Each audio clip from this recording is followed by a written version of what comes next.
All right, Rabbi Isai, I just want to mention like this. Can you imagine the situation if you're walking along the beach, obviously a separate beach, and there you are, you're walking on the beach and you hear a sound. What's the sound? You hear splashing. So you think, okay, kids are having fun, whatever it is, but it's like consistent splashing with like a little bit of a shouting. No, something doesn't sound right. Something doesn't sound right.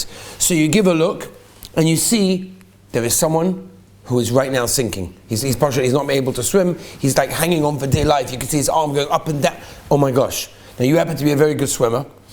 You rip off your clothing, take off your shoes, and you go for it. And off you are, there you are, like in front of everyone, no one knows what to do, and you're the guy, you're the star of the show. You walk in there, you jump into the water, fly in there, pick the guy out, drag him in, and everybody's cheering and clapping. It's an unbelievable thing. Think about it. You just saved somebody's life. Can you imagine?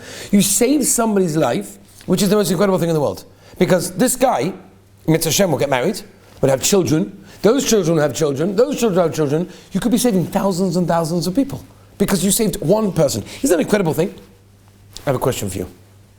At that time, there was a guy in the local base medrash, like the shtibel, and he was sitting in the corner of the shtibel with his mishnayos. And he's got his mishnayos there, and he's learning. Which one is greater? Which one is greater? Says the Gemara in Megillah Rabbi Isai Tezayin Omid Beis. Omar Rav Yosef Gadol Talmud Torah Yosem Atzolas Nefosha, says the Gemara. What does that mean, Rabbi Isai? We're coming up to Shavuos. Shavuos is Kabbalah Torah. We're accepting the Torah. How great is the Torah? How choshev is the Torah? That's what I want to explain, Rabbi Isai. Explains the Taz in Yeridea. That doesn't mean that if a person is learning and he hears someone, who needs help, or he gets out call or whatever, that he shouldn't do it, because it's better to sit with your mishnayos. Chas v'shalom. You get up and you do something, someone needs to be saved, you absolutely go and save, and you're doing a tremendous mitzvah. But it explains the Taz, the Chassam Sofer also explains this way, is why was he chosen for that? In other words, the person that was chosen not to do that, and to sit and learn, even if he's learning mishnayos, he's greater than the guy that saved somebody, and therefore generations of lives. And that's a very, very important thing. Oh, there's a Gemara also in Megillah, over there, Tazayin. Omar Rav, V'itema Rav Shmuel Bar Marta. Gadol Talmud Torah Yosem Binyan Beis HaMikdash. Can you imagine? Later on this afternoon in Mitzvah Hashem, we're looking forward to that moment where the Beis HaMikdash is going to come down. Almost basically built. It's going to be an incredible opportunity. Right? So there we are, we're in the middle of Seder. Like, oh, Rabbi, can I have a few minutes off? I want to go and help them with the Beis HaMikdash by the Kosel. What's the answer? Oh, Binyan Beis HaMikdash. We've been waiting thousands of years for this, yeah? Continue learning the Gemara. Continue learning your Chumash. Continue learning your Mishnah Berurah. Why? Because the Gemara tells us clearly that someone that is sitting and learning is greater than the Binyan Beis. It's a Chazal, Rabbi Isai. The Gemara tells us, Omer Rabbah, Omer Rav Yitzchak by Shmuel Bar Marta Gadol Talmud Torah Yosem Mekibed Ovaim. There's a Yushalmi in Masechtas Peah. The Talmud Torah says the Yushalmi, Vabrachya v'Rav Chad Omer afilu kol ha'olam kulei neshava afilu ledava echad min ha'Torah. You hear this? The whole world isn't worth one word of Torah. V'chad Omer afilu kol mitzvah shel ha'Torah in neshavas ledava echad min ha'Torah.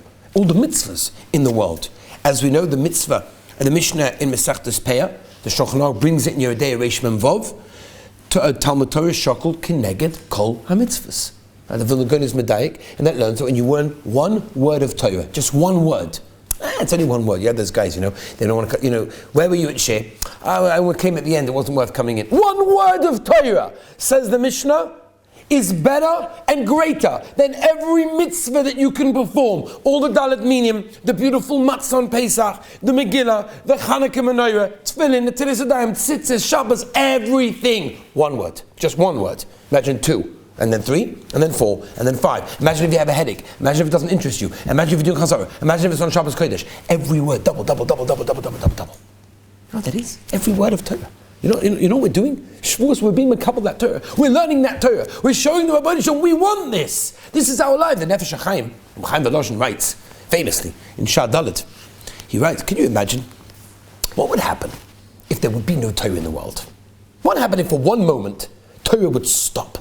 Chassam Sofer, by the way, writes, Chassam Sofer says that the reason why we have 2 days of Purim, right? We've got Yud Daled for people in Chutz La'aretz and outside Yerushalayim, and you've got Tezvov for people in Yerushalayim. Well, what is this? 2 days of Purim? Like, why can't you just keep the same day? It's not like Yom Tov we have Sveikid the Yoma. Says the Heilige Chassam Sofer, you know why? Because we want to make sure there are people learning the whole time, and if everyone will be doing Purim, no one will be learning. Could you imagine that? It says the Nefesh HaChaim, could you imagine if for one moment nobody would be learning Torah? Not in Australia, not in South Africa, not here, not in London, not in America, the whole world, everyone would stop. So the Nefesh HaChaim, the world would disintegrate. It would go back to Tohu Vavohu, go back to how it was before creation. Why? Because the Pasuk tells us at the beginning of Parashat Bereshis, the entire world was created for Torah. So if there's no Torah, there's no world. What did the Chazal tell us? The Rebbeinu Shalom looked at the Torah and created the world. That means when we look at the Torah, we're looking at the blueprint of the world. We're looking at the most choshev thing in the world, right? Now I know, sometimes we have to drill this in. This is the most choshev thing that a person can do. You know, the Gedolim understood this. You know the famous stories, right? Rav Vadia, one time, they saw him outside of his house, and he was by the light of the street, the street lamps they have outside, right? So he's leaning on the lamppost, and he was, reading his Gemara or whatever it was. And they're like, well, is everything okay? Like, well, my lights went out in my house, so I can't be in my house. So I have to, be, so okay, fine. I hear you wanted to finish the sugya or whatever. They come the next morning by night, and he's still there. You know what that means? They found Rav Shach.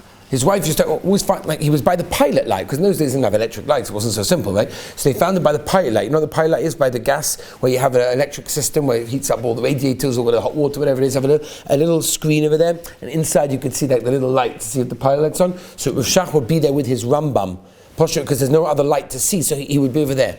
You know what Avas HaTorah you need for that? You know what Avas HaTorah you need to sit and sit and sit and sit?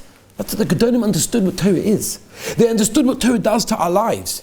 They understood what Torah is for the world. It's the most incredible thing in the Torah. There is nothing greater that you can do than learn one word of Torah. That's Shvus. That's Kabbalah Torah. And that's something you have to realize. Chazal tell us, incredible Chazal, very scary Chazal. The Rebbeinu Shalom is Mavata on Gimel Averis Chamuris. Mavata means the Kosh Baruch Hu said, it's okay, don't worry about it. Gimel Averis Chamuris. Avodah Zorah, Shvichas Domim, and Gilu Arayis. The big three that you have to kill yourself for, the Rebbeinu Shalom is Mavata on them. Not Chas v'Shalom, a person can get involved in them, but Kosh Baruch Hu has Rachmanis and whatever. Work it out. Says Chazal, but there's one thing the Rebbeinu Shalom is not Mavata on. Bittul Torah. Person Mavatal Torah. End of learning, start shmuzing. Instead of learning, just do something else. Bittul Torah. On this, the Rebbeinu Shalom says, "This I'm not Mavata." You know what that means? Well, what's pshat in that? What does that mean? The Rebbeinu Shalom is Mavata on all the three averes that you have to kill yourself for. Bittul Torah not, huh? The answer is we don't understand the chashivas of Torah. Because if we understand the chashivas of learning every minute of Torah, then we wouldn't do that. The Orchaim HaKodesh have said here many times, which I heard from my Rosh Hashiva of Shamberg Zatzal, that used to say the Orchaim HaKodesh, that if we knew the understanding of the gadlus of one word, one, I'm not even talking about a Homosachta, a Perek, a Mishnah, one word of Torah, we would go Meshuggah, we'd go out of our brains. We'd walk around the whole thing, saying Torah, whatever we can, Omar Abai, turn up on it, give me. If you knew what you're building in the next world, you'd chap every moment. Who would sleep? You have time to sleep? Who has time to sleep? You have time to talk about and schmooze about the news, about the politics? What? There's a Torah over here. You've got a Gemara in front of you and you're busy talking about the politics. What are you, drunk? Of course you're drunk. You must be drunk. You must be drunk if you have a Gemara in front of you. You have an opportunity for Olam Haba, eternity, more than any other mitzvah. Every word in that Gemara is worth more than every single one of the 613 mitzvahs put together. And you're talking about politics. And you're looking at your phone. It makes no sense. What's pshat? What's pshat? It doesn't make sense. Chazal tell us and Nefesh HaChaim brings it. Torah is the food for the neshama. Just like you have to feed your body, you have to feed your neshama. How do you feed your neshama? By learning Torah. Now, we have to realize this. Chazal tell us, very scary Chazal. Can you make the Rebbeinu Shalom cry? Could you make Kaviyachol, right? Whatever that means. Could you make the Rebbeinu Shalom cry? You can. It's got to be something pretty bad. If you're going to make the Rebbeinu Shalom cry, it's got to be pretty bad. Say Chazal, the Rebbeinu Shalom doesn't cry in anything. There's only one thing the Rebbeinu Shalom will cry. And that is for someone that can learn who doesn't. And that's scary. And again, that shows us the gadlus of Torah, the chashivas of Torah, the beauty of Torah, the avos of Torah that we have to have, and we have to instill in ourselves. And that's why I wanted to give over this message before Shavuos. Shavuos, we sit up the whole night learning Torah because we want Torah. And even if we can't learn the whole night, but at least a big chalik of it, something. Show the Rebbeinu Shalom we care. At every moment we have, use it. Torah is the biggest and best commodity that exists on planet Earth. There is nothing greater. I want to share with you a gewaltige story. During the war, in World War II, so London famously was a big victim to nightly bombing raids. There was bombs flying all over the place over there by the Germans. Like many people that lived in London at the time, Rabbi Chatzkel Abramsky Zatzal, he was the head of the London Beis Din, and it was very hard for him. He had to take refuge in the nearest bomb shelter whenever their sirens went on, so him, like everybody else, had to go into the bomb shelter. Now, that wasn't easy. They didn't have like what we have nowadays, right? In our houses, in Eretz Yisrael, they build every apartment with a bomb shelter inside it. So you go inside there, you close the door, you close the window, it wasn't like that. He had a bank in his building. Downstairs, he had a bank. So he had to go down the stairs, he had to go into, it was like a whole procedure. So the bank owner was very, very nice and built him a special stairs, especially for Chatzkel Abramsky, that he should be able to go down directly into the vault, right? The vault of all the gold, the silver, the money, where they kept everything. That was the safest place, right? Because that was the strongest area. So everyone from that building went down into the vault during the air raid sirens. That's what happened over there. So, happened during the day, happened in the middle of the night, whenever it was, that's what everyone had to do. It was very, very interesting. They always found that every time there was a siren, and Rebbe Chatzkel Abramsky would be coming into that vault, he'd be whispering something. Now, nobody understood, what is he whispering? So they assumed he's whispering a special tefillah, he's davening for the Hatzalah of Klal Yisrael, for him, for his family, for Klal Yisrael, for everyone else over there. They should be safe, there shouldn't be any bombs, there shouldn't be direct hits. That's what they assumed. Eventually they asked his son, what's pshat? What is your father always whispering and murmuring to himself when he walks into this vault? It seems to be always, as he walks into the vault, murmuring something. Well, what is it? Right? Because he stops after a few moments. So what exactly is it? So his son explained exactly the story. He said, Avada, he prays for the safety of Klal Yisrael. He does that the whole time. He's constantly saying Tehillim, he's constantly praying for Klal Yisrael's safety. That's Pashut. But there's something specific that he says as he walks into the vault. Listen to this. He says, he always used to say, when he walked in, Tovli Torah's picha ma'alfei zor v'chesef. When he walks into that vault, and he sees the bars of gold, silver, the wads of cash, all the jewelry, everything over there, a person can say, ooh, this is a geshmak. But he walks in and he says, no. I wouldn't exchange one word of Torah for all of this. Because he understood the chashivas of Torah. He understood the chashivas of 1 minute of Torah, of one word of Torah. Let's use this as a chizuk for ourselves, that we're coming up to Shavuos.